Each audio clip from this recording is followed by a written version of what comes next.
Okay, thank you for joining me for this review of a JJRC H23 supplied courtesy of Gearbest. Now this is quite an interesting quadcopter. It's a dual mode air and ground, so it's a combination of a sort of car and a quadcopter. So first of all, it comes in this nice box. Good, strong, sturdy handle for portability. Get a blue one. It looks like you get a yellow one. Okay. I do like some of the JJRC boxes when it's got this plastic film on for protection, because I usually use the box to transport it. And so that, very pleased. This looks very good, nice, compact, sturdy, durable. Okay, and then this is what we get with it too. Okay. Open up here. Okay, so first of all, this is the craft. We'll call it a craft because it's a combination of a quadcopter and a car. But it does look very nice. I'm very pleased. I mean, even just with the little paints on the propellers, it looks impressive. It's a nice shape. And yeah, who needs landing gear when you got wheels? So, you know, even if you just had wheels as landing gear, you know, that's quite good and quite impressive. These propellers spin fairly freely. Definitely doesn't have bearings. It's on a bush. Fairly common design. Fairly flexible, but not too flexible. Okay. The wheels, okay, so these front wheels spin quite freely and easily.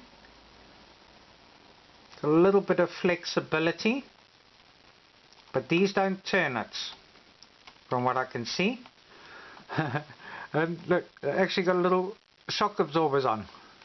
Okay, not very strong, but yeah, a little bit of play. So that's good, that's interesting.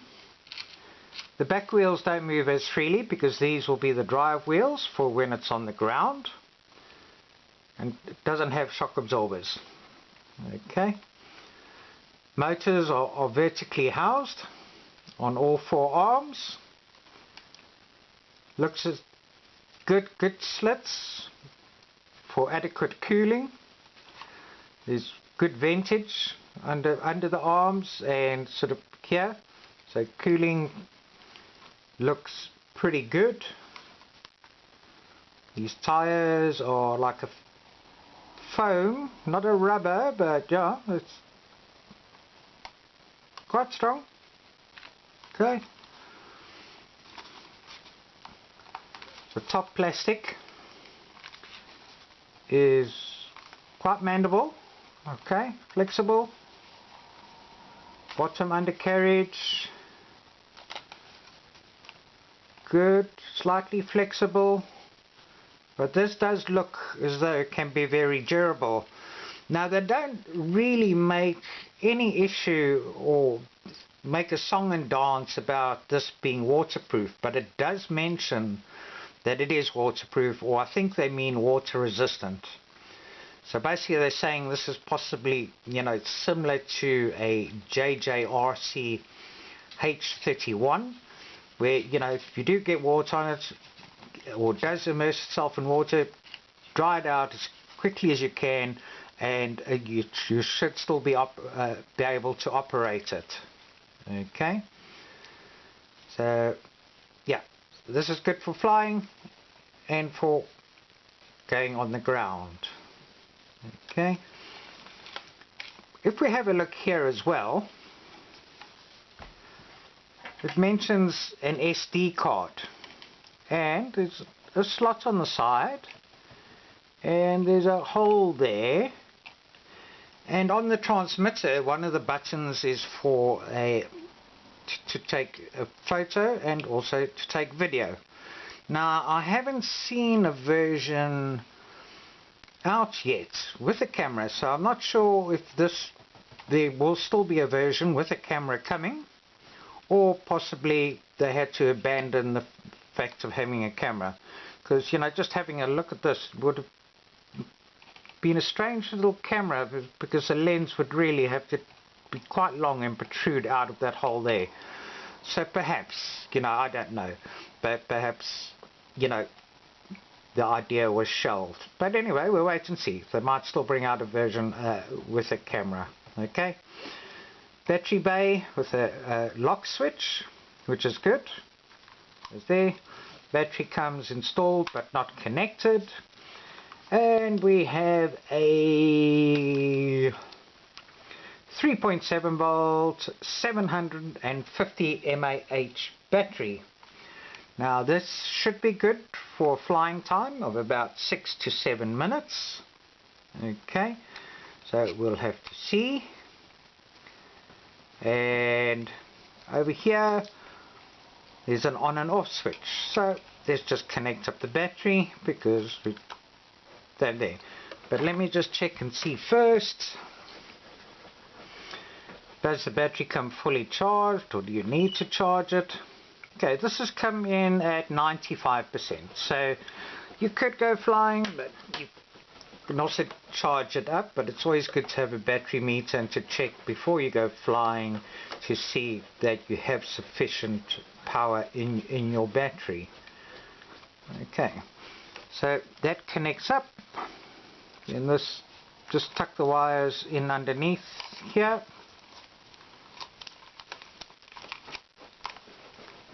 And then clip it, and there we go. We switch the on and off switch on, and look at these LEDs. So they're flashing now because it's not bound to the transmitter.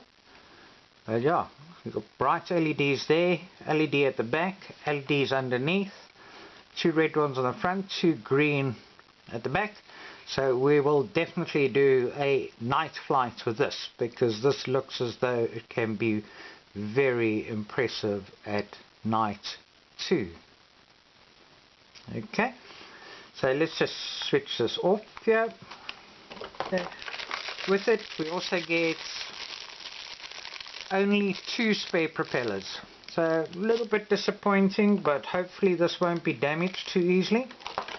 Okay, we get a star Phillips screwdriver, and we get a USB thing to charge the battery, so plug into a computer or a powered USB to charge up the battery, and either the light will be on when you're charging up and will go off when it's fully charged, or there won't be a light and a light will come on when it is fully charged. Okay, so yeah, why do we get a screwdriver? There's no prop guards. I suppose, yeah, it will help if one had to disassemble it. Okay, and let's just have a look. Here we have the TX transmitter. Okay, feels quite nice. Nice little comfy grip handles behind here. Okay. You need to supply your own AA batteries, so it takes 4 AA batteries, which I'll put in already. Yes. Clips on. Now it holds on okay, but I did unscrew this. There is a screw, and you can use the screwdriver to screw it in if you want to hold that in more securely. These are just for show. That more for show as well. It doesn't look like a proper antenna. And this is the button that I said was for the to take a picture and for the camera. Okay, we have a look, we get the operating manual, and this is actually quite a good operating manual. It's quite easy to read, has all the relevant details you need, tells us, you know, the transmitter functions. So have a look here, top left corner here, it says one return key headless mode, so it doesn't tell you a short press or a long press for either or what, but it does seem to make quite a big thing about this being good for one key return. Now normally one key return doesn't work very well, but they say, you know, this one should be returned quite well, so we'll have a look and check and see.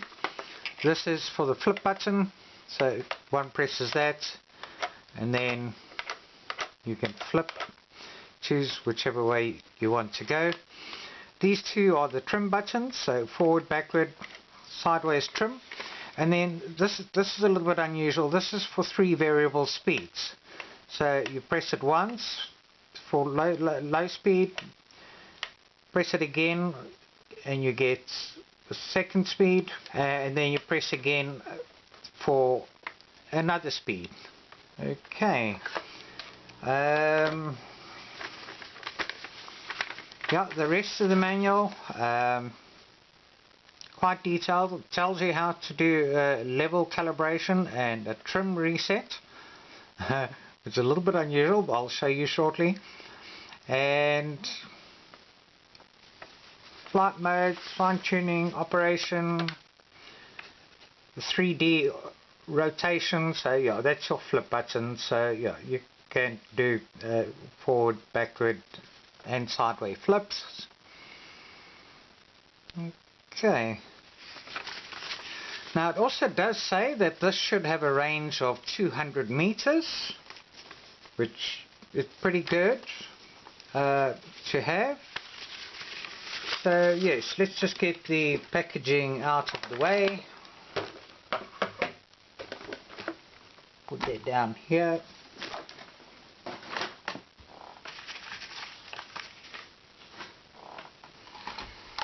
Weight wise, you know, it feels quite very light. Let's have a look. Okay, batteries in already, no prop guards or anything else to add. Comes in at 114 grams, which is pretty good. You know, it looks bulky and looks heavy, but really not. It's quite light.